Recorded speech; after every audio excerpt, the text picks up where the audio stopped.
Menanggapi persoalan pengangkatan tenaga honorer, Komisi 2 DPR RI mendorong penyelesaian dengan mengedepankan asas kemanusiaan serta undang-undang aparatur sipil negara.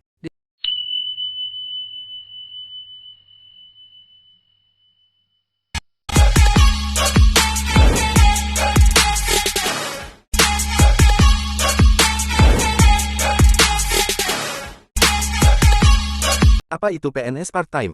Ini penjelasan lengkapnya. Arijal Rahman, CNBC Indonesia.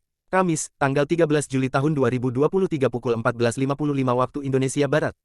Jakarta, CNBC Indonesia. Beberapa hari terakhir, masyarakat diramaikan dengan berita PNS part-time. Istilah ini muncul setelah Menteri Pendayagunaan Aparatur Negara dan Reformasi Birokrasi PANRB Abdullah Azwar Anas buka-bukaan tentang rencana pembentukan unsur baru dalam aparatur sipil negara ASN, yakni PPPK paruh waktu atau part-time. PPPK paruh waktu itu memang menjadi konsep yang akan mengacu pada ketentuan yang akan dibuat dalam rancangan undang-undang yang merevisi UU ASN atau RUU ASN. Namun, pembahasan secara teknis tentang formasinya hingga mekanisme penggajiannya belum tuntas. Adapun, PPPK part-time ini akan menjadi solusi bagi 2,3 juta tenaga honorer yang akan dihapus pada tanggal 28 November tahun 2023 tidak akan kehilangan pekerjaan, pendapatannya menurun, hingga bengkaknya anggaran pemerintah untuk mengakomodir mereka. Jadi yang penting kita amankan dulu, tidak ada PHK, tidak ada pengurangan pendapatan dari yang sekarang.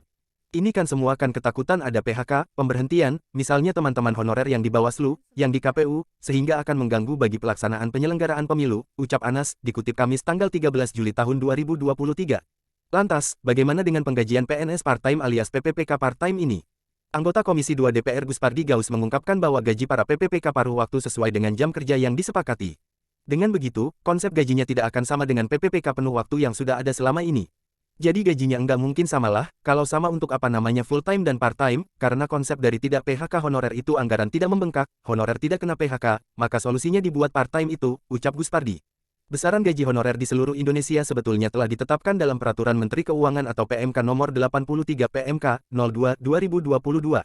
Dari aturan tersebut diketahui besaran gaji honorer tertinggi ada di DKI Jakarta, di mana gaji Satpam mencapai 5,61 juta rupiah. Sementara itu, untuk pramubakti, gaji tertinggi berada di Papua sebesar 4,18 juta rupiah. Tentunya dengan adanya revisi UU ASN, besaran ini dapat saja berubah dan menyesuaikan aturan baru. Adapun formasi yang memungkinkan masuk sebagai PPPK paruh waktu adalah formasi yang selama ini digunakan pemerintah pusat maupun daerah untuk merekrut tenaga honorer. Guspardi mencontohkan, di antaranya supir, tenaga kebersihan, hingga guru. Macam-macam, bisa saja kan supir, cleaning service, dan bentuk-bentuk kegiatan lain yang bisa dikaji dari pihak pemakai honorer itu selama ini. Enggak semuanya kan orang kantoran, ucap politikus dari fraksi PAN itu.